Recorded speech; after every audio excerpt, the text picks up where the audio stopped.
because my wife won't fly. Like, we schedule all of our flights around what time the bar opens and closes because she's scared of flying. Gotta get a little bit drunk. Yeah, no, it's... Which brings us to our next topic, wives and women, and you know what? Airport etiquette with our wife. Are you alright? Have you been drinking or officer? My wife's the same way. Airport etiquette. Get her smashed. I just never understood it. Like, we'll be on the plane and we'll hit a little bit of turbulence and all of a sudden I'll feel this grip around my arm. Like, why is it? I'm not in control of this thing. I'm on the same ride you are. I have the same situation with my wife. Like, and I've told her time and time again, you understand that you have a better chance of getting attacked by a shark, and at the same time you're getting attacked by a shark, lightning hits you, than this plane going down. Yeah, the stats, I've done the stats. Yeah. I wanted to get my pilot's license. So my wife's like, no, those small planes go down all the time. I'm like, what's all the time? Give me the math. And then I went and looked at the math. Yeah. And how many are in the air? How many hours are they in there? And how many actually go down? Yeah, and basically when you compare it hour to hour versus driving versus the airplane, the airplane is like almost 90 times the crash rate.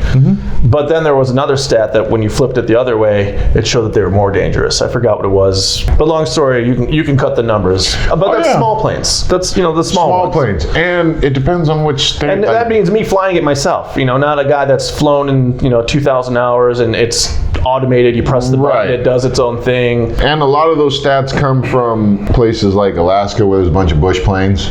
You know what I mean? And those, like, a lot of people up there are flying planes.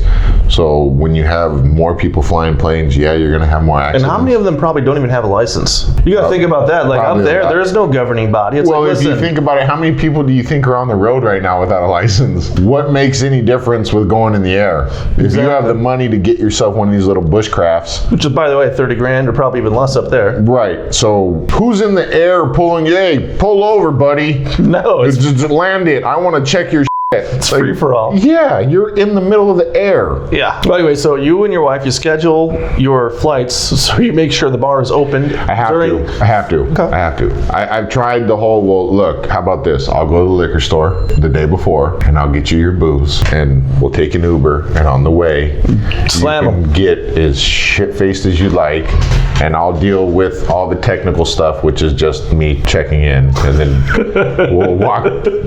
What number is it? Okay, which way does this go? And, over there. Okay, sweet. So, but yeah, no, that doesn't work. She needs to, like, once we pass security, she's fine all the way until we get through security. And once security gets past, it's like, what if we go to the woods and Bigfoot runs out? I don't know. Like, just settle down, would you? Getting bombed? Do you know how many flights I've missed because I've been drinking with my wife? When I went to Alaska, I had a 4-hour layover in Seattle, and I didn't realize it. I went to the Elephant Bar and started drinking, not realizing that my terminal was right in front of the Elephant Bar, and the people that are sitting behind the little register there were watching me. So when I walked up to hand them my ticket, they're like, "Sir, we've been watching you for about 4 hours just drink at the Elephant Bar." So I'm like, and what's the point? Like, we feel that you're too intoxicated to fly. I'm like, I'm not in charge of this operation. That's why I'm paying the money, right? Someone else is doing it. That's like getting in a cab and them going, you can't come in here, you're too drunk. No, that's why you're driving, big guy. So I'm sitting there arguing with them and I'm like, what the f else do you think I'm gonna do for 4 hours in an airport? What do you put the bar there? Yeah. It's your fault. Listen, you can't put bars there when people are gonna be sitting there for extended periods of time and expect. It was like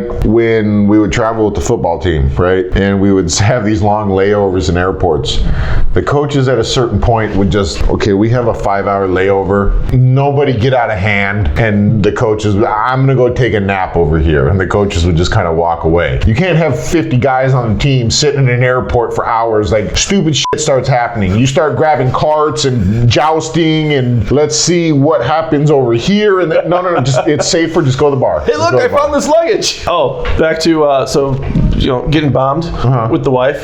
Perfect example, same thing. Flight's delayed 1 hour. Then it's delayed 2 hours. Then it's delayed 3 hours. So guess what? Okay, glass of wine. Yeah. And we had 2 glasses of wine because here comes the flight, and then all of a sudden, delayed. Shit, here comes 2 more. Oh, delayed again. Hey, why don't we throw a shot in there? Yeah. So next thing you know, you're like 9 in. We were sitting by the terminal, JetBlue, fuck you, and they were calling off the thing like last call, and we had fallen asleep sitting there, like, waiting for the terminal to open. And I kind of like wake up because I don't know, like it just comes out of them, and they're like calling it, and I'm like, wait, and I start running to the door, and the guy at the door fucking sees me running, and this is what pissed me off the most. He sees me running, and then he closes the door anyway. I'm like, oh, you dirty asshole. Like, that was the part that really pissed me off. I'm like, you could have fucking hold the door for me. You could have held it. You knew I was coming. I was the only person that was there, and I fell asleep because you delayed the flight 3 fucking times, and you put a bar right there with extraordinary prices that I had to pay. How many times have you been on that flight where they're like, we're paging Johnson, and we're going to wait here, and you're sitting there, and you're like, who the fuck is Johnson? Yeah. I'm going to kill this guy when he gets on the plane. And you're sitting there, and sitting there, and sitting there, and nobody shows up. And then all of a sudden, like, okay, we're going to take off here, and everyone have a great flight, and thank you for flying this airline. Yeah. You're like, okay, sweet. Thanks, Johnson. Yeah, fuck Johnson. He delayed me for a half hour, and he didn't even get on the plane.